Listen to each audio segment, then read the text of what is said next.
Hey, it's Chuck here, back with Milton Daily Homes. We've got a list of 10 properties today, and the purpose, as always, is to really add interpretation to the raw information. Because, 10, 15 years ago, the information was not as available as it is now, so it's much easier to find the stuff. But what you really need is someone to sort it all out. So we've set this site up to be really as a la carte as possible. Gather your information, download the guide to Milton prices, look at homes over there, and when you're ready, we just imagine this is a bus and just ring the bell when you need some service. And so over there on this side is actually 3 things that you can do next. You can come to a buyer class if you want. The next one's on the 23rd on Saturday morning. You can meet us for a tour of homes, and we go for about a 2-hour tour, show you the kinds of homes that are in your price range. We show you the neighborhoods, and yeah, it's a really great experience whatever stage you're at. If you're looking a year from now, it doesn't matter, okay? And then the last thing is that you can meet me at Starbucks and you can ask questions, especially if you're buying and selling. There's a lot of complexity, there's a lot of cost there, so I can kind of prescribe maybe your next best step and give you a lot of clarity if there's uncertainty. Because if there's one thing that I've learned over the years, when there's fear, it's usually because there's a lack of information, okay? If there's anxiety or anything. So anyhow, enough about that. Let's get to today's list. There's 10 properties. First one up is 766 Johnson Heights. It's at 349.9, so it's a 3-bedroom, 2-washroom, and I can tell by the room sizes here. You've got one big room here. I can see that there's only 2 full bathrooms. So the basically, I believe that this is an Amesbury or Brandon model. So it's 1130 square feet. Nice model for sure, and it looks like they've upgraded the Berber, the staircases, the granite countertops. So it's probably nice, but really, I mean, at $349 for this model, that seems really, I guess, aggressive to me. I mean, especially without a finished basement. I don't know if they'll have if they'll be able to get it, but anyhow, we'll wait for the pictures. I mean, it's probably premature for me to even talk about that, but that would be way beyond what I would expect for that model. Okay, so 114 Bronte Street is at 389.9, and it's a 66 by 350 foot lot.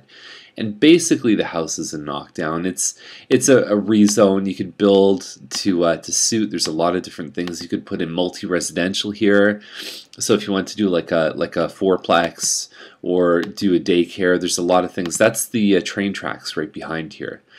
So it's on the west side of Bronte, and you get kind of the 4 seasons of this property. You can see it's really not in very good shape, but that's what it is. So assume it's vacant land, and the zoning is RMD1. Okay, so 311 Diamont is at 409, and so this actually looks a lot wider than it is. It's a 3-story home built by Mattamy, and it's fully detached. The townhomes are probably 30 to 40,000 less than this, and it's got a double garage in the back with a balcony above. So really no functional backyard. You've got the balcony instead.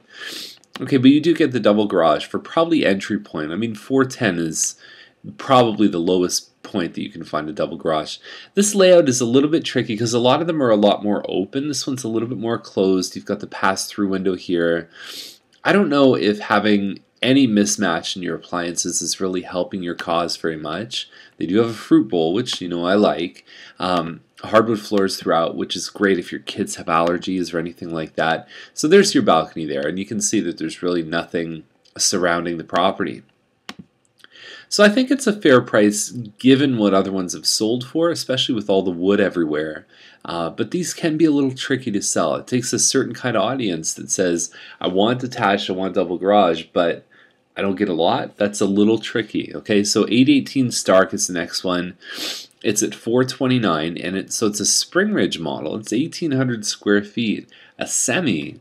And I'm kind of looking, going, okay, does it have a finished basement? At 429, that seems a little bit high to me. Okay, so nice hardwood floors here. It looks like the nice hand-scraped floors. Okay, sparse furnishing, which is nice because it really showcases the space. Kitchen looks good. So it's all put together well. I just don't know if being up that high in the 4s is really going to attract the kind of audience they're looking for. And for example, I've got a home that's the same size, slightly bigger than this, fully detached, with very similar upgrades inside. So, I mean, why would someone buy a semi? I don't know. But anyhow, they can price whatever they want. The 1550 Clark is at $494,900. And so this one here is about 20 feet. It's just shy of 2,500 square feet. It's only a 3-bedroom though, so I think that's the tricky part about this home. Being on Clark can sometimes be a little challenging to sell. Okay, nice big kitchen with the eat-in. You've got a center hall layout, so your stairs go right through the middle of the house, and then you've got the dining room that splits off. There's your family room.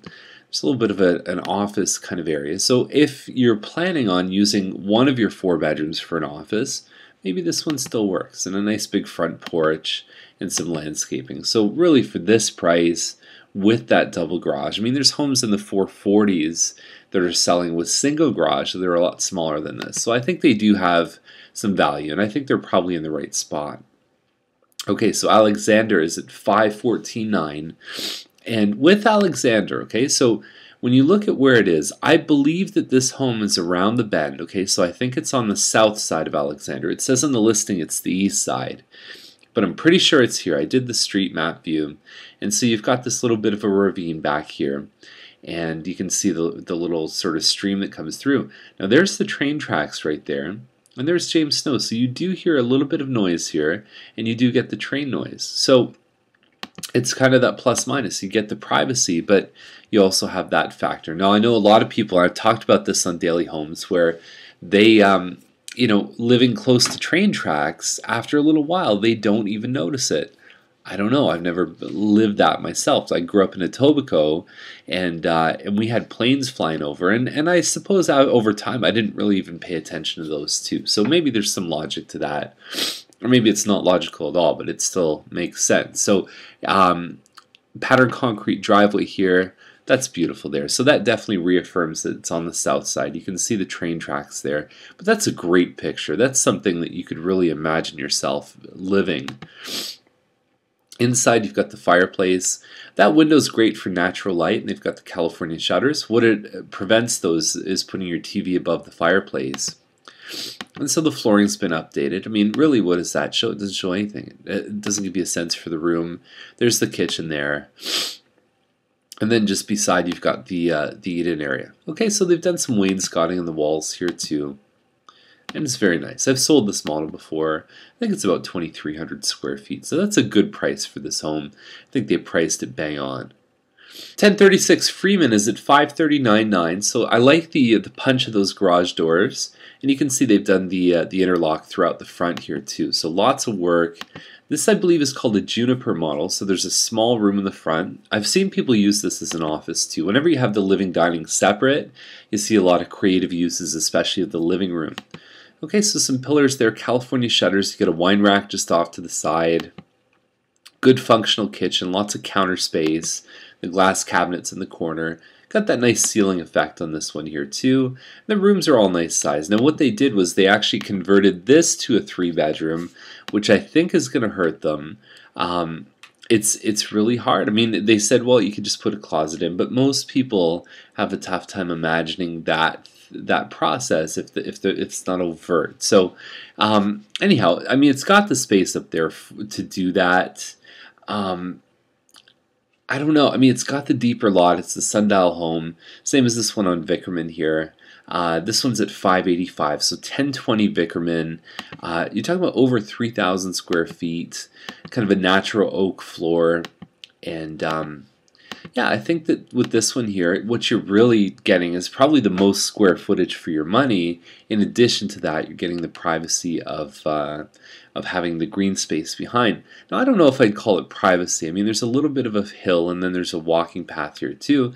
You can always put a fence in front of this municipal fence, but I suppose it defeats the purpose. And there's a little bit deeper lot. The Manamees are about 80. These are about 100 feet. Hartley Boulevard, there's no pictures, 659, 4-bedroom, 4-washroom. It's got a finished basement. We know it's less than 3,000 square feet. Hardwood, crown molding, gas fireplace, stainless steel, granite counters.